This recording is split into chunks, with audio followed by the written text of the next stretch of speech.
everyone, my name is Allison Cosbey and I'm Conner Prairie's Exhibit Developer. And today it's my pleasure to share with you a little bit of what I'm working on for Conner Prairie at home. So if you've been following us on social media, you got to meet our ag team and learn about all the fabulous work that they are doing to preserve rare heritage breeds. But you might not know as much about our deep agricultural roots and the centuries of farming heritage that have shaped the land we call Conner Prairie.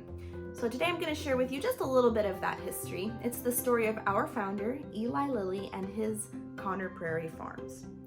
Now, Eli Lilly was truly a remarkable man. I'm not sure he ever slept, because while he was running one of the largest pharmaceutical companies in the country, he was also juggling an impressive portfolio of hobbies and interests, from Chinese art to Greek history to archaeology to historic preservation. But today I'm going to introduce you to Eli Lilly, the farmer. So when Eli Lilly purchased the land that would become Conner Prairie in 1934, he did it for two main reasons. One, he wanted to restore the Conner house, which at that time was pretty much in ruins. And he also, as he said, wanted to have some farm experience.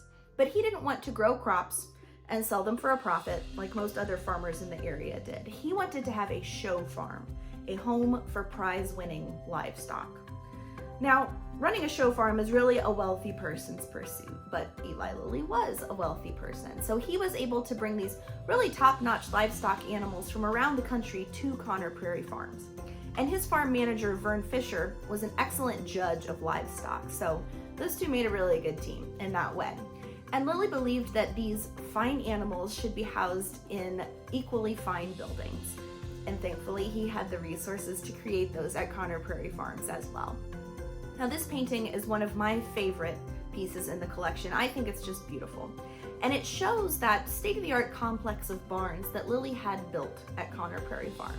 So in these barns and others on the other side of the White River, Lilly raised Berkshire hogs, Shropshire sheep, shorthorn cattle, and Percheron horses. And the animals did pretty well in livestock competitions, particularly the horses. They won awards all throughout the country.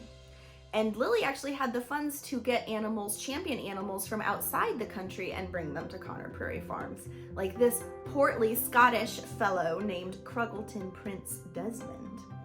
Another one of Eli Lilly's favorite animals was Jeb Stuart. Jeb was a 5-gated horse that won many prestigious awards, and he's actually buried at Conner Prairie, and you can visit his grave. It's right next to Ag Adventures at Estridge Park, and it's right on our symphony grounds, so even if you're just visiting for a symphony on the prairie, you can see it. Now, around World War II, Lilly's focus changed somewhat. He felt that using resources on something as frivolous as a show farm was unpatriotic when so many Americans were facing rationing and shortages during World War II. So he had a new farm manager around that time who thought along the same lines, and his name was Tillman Bubenzer. And Bubenzer was really a master breeder. So he was using cutting-edge science and meticulous record keeping to create crossbreed animals that were hardier, more productive, just generally more profitable than the purebred animals that had been raised there before. And his focus over the years was really on the hog stock. And Lilly said that under Bubenzer's leadership, surely their hog stock was not second to any. So keep in mind at the same time that Lilly and his wife Ruth are restoring and furnishing the Conner house, sourcing buildings to bring to Conner Prairie, and just basically laying the foundation for the Conner Prairie that we know today. And we would not be here if it weren't for their hard work.